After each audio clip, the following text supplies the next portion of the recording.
Hello everybody, it's Tyler Card Snap here. For those of you who don't know me, I am a top ranked Silver Server player on North American Ladder. I'm also one of the best Silver Server players generally in Global Ladder. I usually finish around rank 10, and sometimes when I'm having a bit of a worse season, I'll finish like rank 25, rank 30. So I'm usually within that range. Today, the plan for the video is just to look at the new OTA leaks and basically go over each card, how I predict them to shape out, how good I think they'll be, and where I think their homes are. And I'll try to give comparisons to other cards when I can. So the first card is Airwalker. His ability is, when this is destroyed, replace it with a 4-cost card from hand or deck. Basically, I view Airwalker as like a fancy angel, in the sense that you're probably only going to have like one 4-drop that you want out of your deck. Immediately, I think like a Morgan Le Fay could be interesting. You destroy something, Morgan comes on the board, you get +3, and then basically you're always playing that Morgan Le Fay game plan because of Airwalker. So I think like if you're using Airwalker, you'll be a second 4-drop, essentially, where you either draw Airwalker, blow him up to get your 4-drop out that you really want, or you can play that 4-drop if it's in your hand, like a Morgan Le Fay. So that's what I think Airwalker's position is. Do I think he'll be particularly good? Probably not. But like in a Dormammu Morgan Le Fay deck, he is very interesting as a kind of tutor card. I think in all likelihood he'll be like a 3 out of 5 card where he'll have his home in those type of decks. I don't think those type of decks will be particularly meta dominant, but I think he'll find a place inside those type of decks. On to our next card, there's Cobra, which is a tech card. It's activate, destroy an enemy created card here. I don't think Cobra will be particularly good. This reads to me like a 2 out of 5 card. The problem with Cobra is he's very face up. Yes, he probably will see some play into like Silver Surfer is interesting because you can destroy their brood. ARSM is interesting because you can destroy a bunch of their cards. So he's like interesting, but he's like a tech card that's a bit slow. So I think he'll be like a 2 out of 5 just because like he's an activate destroy tech card. Yes, he might be playing for a 2/7, 2/8, but it's very face up. You basically have to play Cobra and say, okay, I'm blowing your stuff up next turn. Go deal with it. If you don't deal with it, then I'm blowing it up. But like he's a bit slow. He doesn't have that surprise value of where you play your tech card like a Red Guardian or something. Boom! Blown up. You get that value immediately and you're like, damn, the opponent doesn't have time to play around it. Cobra's a bit slow, your opponent has time to play around it. It's a decent effect into Airsham, so his server decks and that, but he doesn't play for an normally amount of value because he's a bit face up and a bit slow. So I think he'll be a fine tech card, maybe into some metas where there's a bunch of created cards, he'll be fine, or a bunch of high value created cards, he'll be fine, but overall I think he'll be a bit weak. The next card is Cosmic Ghost Rider. His ability is on reveal, move the text from the front row enemy cards here, and he's a 5/7. So this is a very expensive tech card. I think this card is a 4 to 5 for me. The reason I think he's a 4 to 5, he'll probably see play into Hella decks or like these big ramp decks. I say Hella because Hella has Corvus to ramp out 5s on 4, and then Hella also doesn't have that much interaction, and I think Cosmic Ghost Rider as a one-sided interaction piece. Lady Deathstrike blows up like both sides and trying to just can mess up both sides, so you need to make deck building costs to play them. Something like this just affects your enemy side and can deal with a wide variety of things that aren't on reveal. I think Cosmic Ghost Rider will be able to see play as like a tech card in Hella. Sometimes you kind of Corvus ramp out, you're like, oh, they have a Fenris Wolf, boom, Cosmic Ghost Rider, I've dealt with them.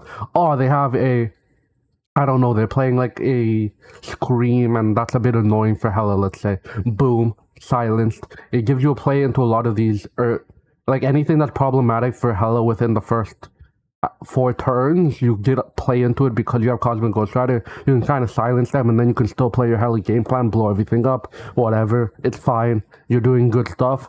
And like, at worst, Cosmic Ghost Rider is playing for like a 5/7 that gets to a 5 and silences a few cards randomly. I don't think that's a particularly bad effect in Hella. I think Cosmic Ghost Rider in like the text, not the tech slot, but the flex slot in Hella would make it a bit more flexible and have a bit more counterplay and interaction, which I think would be good for Hella from a competitive standpoint. And I think Cosmic Ghost Rider is just an interesting piece in these ramp decks in these ramp decks that already have a lot of options like Hella. Bioloid is a 4/6. Revive one of your discarded or destroyed cards here. Fire Stars to me screams out like a 3 out of 5 card. He's interesting in these elixir decks. You can basically guarantee that you revive your Cassandra Nova. Maybe you play a Kid Omega, boom, you blow up your Cassandra, bring it back. Your Cassandra's really big. Your opponent has a bunch of negative energy. Interesting thing to do here. He's a bit linear, meaning like you can only revive 3-cost cards, meaning like really what 3-cost cards do you want to revive is the question. And I don't think there's a whole lot of 3-cost cards that you are like really want to discard or like destroy, so I don't think he'll be particularly good. As a 4/6, I don't think you want to play him in like a surfer deck either. So I really think like he will find a small niche in like these Cassandra Nova blow up piles, maybe with like a Dormammu, maybe with like an Elixir, a Kid Omega, a Venom, something like that. Ultimately, I think he'll be a bit niche. 4/6 revive a 3-cost card is a decently strong effect.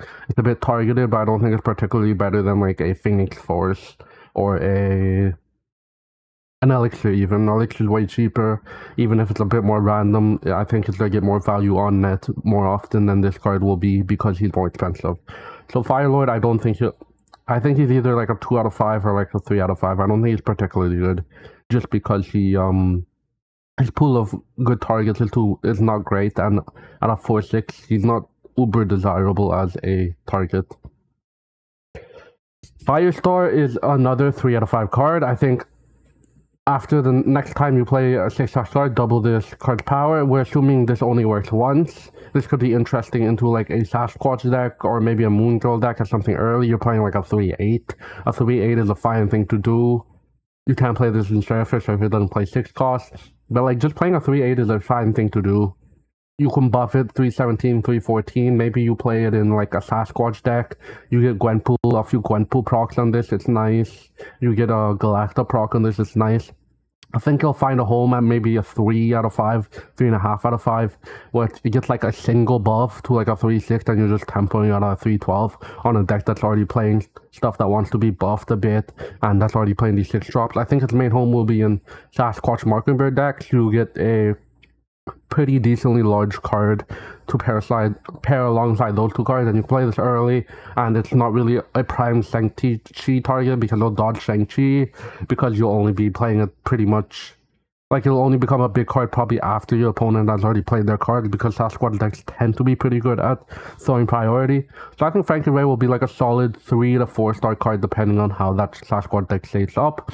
At base he's a 3/8, with a buff he's a 3/11, like a 3/14 in the Galacta buff case, or a 3/12. I think that's a very interesting spot to be in. And I think if those pseudo buff cards remain strong, I think she'll be a strong option. Most definitely. The next card is Galactus First Steps. His ability is basically, it's worded very weirdly, so I'll explain it to you. He's a 6/10 that when you draw him, the next card you play is tagged with a Herald tag, and what the Herald does is if you are winning the location where that Herald is, he gets +3 power whether he's on board or in your hand. So Galactus First Steps is basically, to me, a fancy Red Hulk. He will be a 3 out of 5 card. Basically, you don't really want these early tempo decks that don't, you don't want these early tempo decks that you can basically play down a Herald and just win that location repeatedly, whether it's you're bullying them out, you're locking that location down, something like that, and then you can get him to like a 6/16, a 6/19. I'm rating him a 3 to 4, probably a 3 out of 5, but he could be like a 4 out of 5. I think Galactus First Step spot would be the Red Hulk, the Gore spot, and I think Red Hulk and Gore see a bit more, like they're a bit better big guys to play out, I feel like, and they're a bit more generic, where this will be a bit less generic. So I think this will be a more niche version of Red Hulk, probably better in the decks he's good in than Red Hulk, but I don't think he's better than like a Gore, which is just a really dumb card that gets really big for no reason. So Galactus First Steps, a really cool card. I don't think he'll be the best of the big guys. He'll be in contention for the best of the big guys. I think like top 5 best big guy is Galactus First Step spot, which makes me want to lean 3.5 to 4. What type of decks will he be in? He'll probably be in just any tempo deck really. You get early priority. Like if you can get this off on turn, like if you're like this early tempo deck, you're getting priority from turn one playing Hydro Bob. Hydro Bob is your, let's say Hydro Bob's your hero, boom, +3 power. You play Iron Patriot, boom, +3 power again. You play a big card onto Iron Patriot, boom, +3 power again. Now we're cooking. This is gonna become a really big guy in like these tempo decks that are like very dominant at just maintaining priority in a single lane or just maintaining priority in general. Galactus first steps will be like that. Your opponent probably will know you have a Herald on board, but if he's just this really, really big guy, he could end up being a 5 out of 5 start card in those type of decks, to be honest. I think he's high potential. The deck building cost on this card are serious compared to like a Red Hulk or a Gore, which are a bit more generic. I think he'll be very interesting to see how it plays out. Probably a strong card. Mad Thinker is like a 1 out of 10 for me, maybe a 2 out of 10. The problem with Mad Thinker is it's very hard to keep your hand very full. Maybe you can play it in a Thanos, and it's like, is this the best thing to play in Thanos? No, it's probably just alright to play in Thanos. I think Mad Thinker will probably suffer from the I don't have a home effect. But it's like, yeah, Devil Dino deck could use this, but it's not to make a Devil Dino deck good enough. For reference, Mad Thinker's abilities at the start of this turn, if your hand is full, +2 power. So basically you're playing this balance of, oh, I don't want to clog my draw, so I need to play a few cards out of this full hand, but I also want Mad Thinker to proc, so I just want to be slightly full enough. I think it's going to be a balancing act that it's probably just not worth the bang for the buck. +2, if your hand is full, is interesting. Realistically, he's not to be like above a 1-9 or like a 1-7, because it's going to be very hard to fill your hand early. So I think Mad Thinker will be underwhelming, is my take on this. I don't think he'll find a particularly good home. So looking at decks to play him in, probably Thanos, probably Devil Dino decks are interesting. A Merlin deck could be interesting because you can fill your hand. I don't think he's really worth how much you're paying for him, like how much deck building cost you're paying for him, but he could see playing all of those just because they naturally fill hand. Next is Red Shift. He's a 2/3. Discard the leftmost card in your hand to add a random card with the same cost to your hand. Red Thinker's interesting. You get a bit more. You get the discard reward is targeted discard. We've seen targeted discard be strong. Left, most, right, most. Blade has been always been strong. Get like a 4 to 5 card to me. Getting an extra resource in hand could be interesting in like a Hella deck. I see Red Shift probably seeing play in Hella at least. You could probably see play into maybe other discard cards. Discard decks, you add a bit of randomness to that. You can maybe get an interesting card your opponent doesn't expect. There's a bit of information asymmetry. Discarding the leftmost card is most likely a pretty desirable effect as well. So this card just seems very strong in like these discard decks that might want an extra card or might be able to play an extra big guy. Hella immediately comes to mind. Targeted discard usually is one of the stronger things you can do in this game. For printing a card, targeted discard plus something else is very interesting. I rate this card like a 4 out of 5. Silver Surfer First Steps, absolutely. I love this card. This probably just because it's named Silver Surfer. You caught me. He's a 3-drop named Silver Surfer. I like it. I mean, it probably would be the female version, so I like her. I love her. You know, male Silver Surfer, female Silver Surfer deck cinema. That's like peak. Interesting, the fact this is end of turn. If you're winning this location with a non-reveal card, copy its text. Basically, it's basically a fancy absorbent, man. We just have to be winning the location to copy one non-reveals. This is interesting if you play this early into and then you play Carter onto that lane. You can still play the Surfer onto that lane. You're probably winning that lane because it's a Carter lane. You get your double Surfers. Surfer is just a good body to not get Shang-Chi'd on a Carter lane that puts up enough power to usually win anyways. And then like your second location has like a Brood, and now you're like pew pew pew. You get a bunch of Surfer buffs on your Brood on the other side. Your Carter gets a buff. Now you're winning that Carter lane. You win the other lane because you just double Surfered. The 3-drop, this even gets a buff. You're like buffs everywhere. You're happy. Maybe like a Cassandra Nova, same effect. Maybe, yeah. But it's a bit less interesting with like a Cassandra Nova because that's more like a tempo play where you play this on 3 and then you play Cassandra on 4. You're winning that location. Go out and win another location like a Juggernaut. I see this Silver Surfer versus Steps. I could see him play in Surfer. I can see him play in maybe other on reveal decks. Interesting effect. Basically, the only thing is his role, well, her role would be very much early. You're either playing him early, like a 1-2 punch play, so you can get that fact immediately off, and then you don't have to win the location. Because it's useless if you play this on turn 6 and you're winning the location, and you don't add power to another location. Otherwise, you want to be winning that location and then applying an on-reveal card that adds power elsewhere, like a Silver Surfer, would be very interesting. I rate this card about I'd say like a 4 out of 5 with a bit of bias because I love Surfer. So yeah, I rate it a 4 out of 5. It's a fancy Absorber Man that's a lot easier to fit in decks. This will definitely raise the ceiling on power on Surfer decks because you'll get double Surfer procs, and then there's also like that Prodigy stuff you can do. You can do a bunch of weird stuff in Surfer now with 3-cost cards instead of trying to fit in like a clunky 4-cost Absorbing Man. Now you're just like high rolling with a bunch of like weird little pieces here and there. Our next card is a tech card. It is a 4/7 Stardust. Cards can't be added to this location other than by playing or moving them. This is basically a Hella counter, a Brood counter. So anything that's playing tokens is going to counter Doom 2099, Doom, Armanzola, X23, Hella, Blink, like Jubilee, all those like card cheating cards. This basically says you're not doing card cheating, but let's play a fair game. 4/7 is not a bad body, so it seemed pretty good already. I rate this card probably a 3 out of 5, situationally good, depending on the meta. This absolutely railroads Hella. Surfer can play into it somewhat, but should railroad it in Brood, so it might be worth it to play there. It's like a situational piece. Not all decks are going to be hurt by this, and it might just be hard to fit a 4/7 into your deck, because for like that turn 4 is usually pretty important. Maybe she's playing like an Airsham, I guess. You're playing this if it's a favorable meta. You're basically railroading a few game plans, and you're like, okay, I'm fine playing a 4/7 otherwise, but like when this is good, this is just to win me my certain Airsham games, and like, yeah, I'm fine with that. The problem with Stardust is a 4-cost tech card is a steep hill to climb.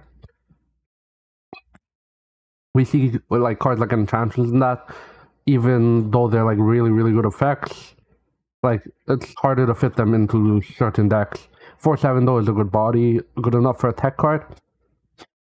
I just think this will be like a situationally good card. It's like this card will either see no play because there's not enough meta decks that really get railroaded by Stardust, or this will see a lot of play and really just getting a lot of value just playing for like a either like a 4 infinite against Hela or like a 4, I don't know, like a 4/13 against Hela. Interestingly, with Stardust, maybe Hela has to play like a Cosmic Ghost Rider to play counter the Stardust, and now you play a 4/7, 5/7, they're to cheat a bit harder, and maybe it still ends up getting railroaded there, so I don't know if this card will be particularly good. It's hard to use it proactively. Immediately, the only thing that comes to mind is like a Sentry, because you can't add the Void, so it's interesting, but I don't think this will be particularly great. I don't think it'll be particularly bad either. The next one is the Fallen one. On reveal, set your max energy equal to this card's power. This is the new Sarah. Basically, Sarah decks will use this with a bit of buffing. You can use like a Gwenpool, probably a Galacto will be the main thing.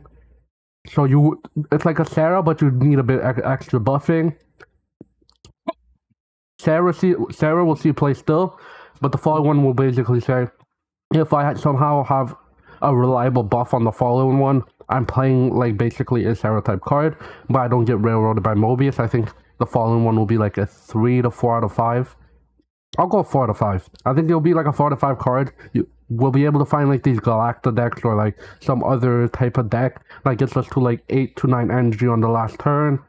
And it's raw energy, so it's not getting railroaded by Mobius. So you can probably play like these tech game plans where you really want to be playing cards late with the Fallen one, and use it as like a pseudo Sarah, but it's pure raw energy, so it's a bit less counterable. And I think that's a very interesting and strong spot for a card like the Fallen one to be in. And I think he'll be played pretty well.